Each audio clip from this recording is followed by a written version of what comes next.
qui va gagner mais pas gagner pied. Bon Dieu fort grâce matin. Bon Dieu fort grâce. Vous gagnez mais levez en l'air, balancez pour Dieu. Balancez même, amen, oui. Réfléchissez matin si vous changez cette grâce avec. Matin, posez question ça. Posez question ça matin. Amen, oui. Posez question ça. Et dis mon Dieu merci. Dis mon Dieu merci nous matin. Qui t'a mis en l'air? Regardez, on va pas bouquer. On va pas bouquer parce que mon Dieu fort grâce. Amen, oui, mon Dieu fort grâce matin. Passez-moi en l'air. Passez-moi en l'air. Dis mon Dieu merci. J'en ai vie à aller là. J'en vis monte dans aller là. Ou même mon Dieu fort grâce. Il met ton bas couverture là. Amen. Si vous regardez, on va m'attendre grâce. Il faut grâce. Eh, bagage qu'on va vérité, mon Dieu fait pour moi. Qui t'a mis en l'air? Est-ce que mon Dieu va vérité au remerciement? Amen, oui. Amen, est-ce que mon Dieu va vérité plus que ça? Est-ce que mon Dieu va vérité plus que ça? Est-ce que ma vie on tape là? Si la vous va changer, est-ce qu'on tape là? Qui t'a mis en l'air? On dit, oh, amen, oui. Gloire à Dieu, si vie me changer. Amen, oui.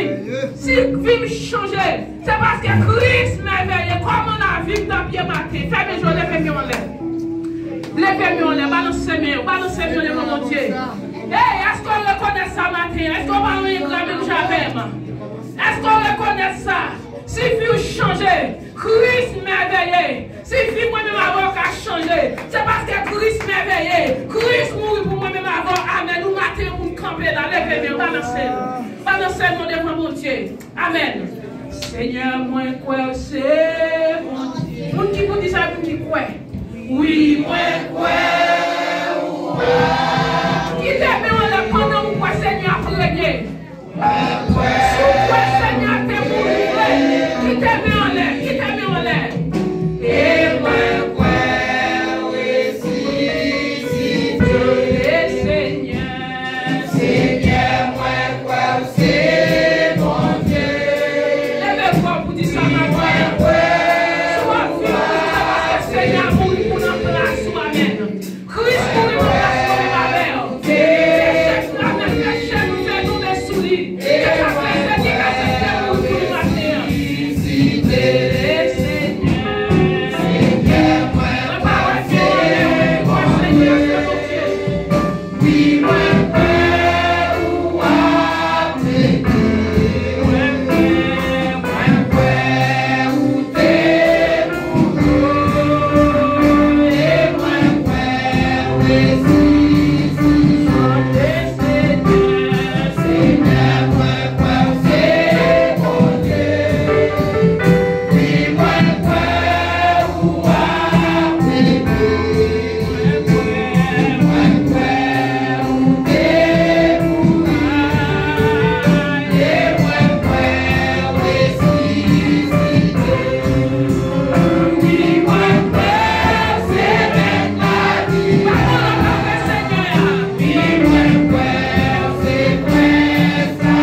On dit jusqu'au bout, levez-moi.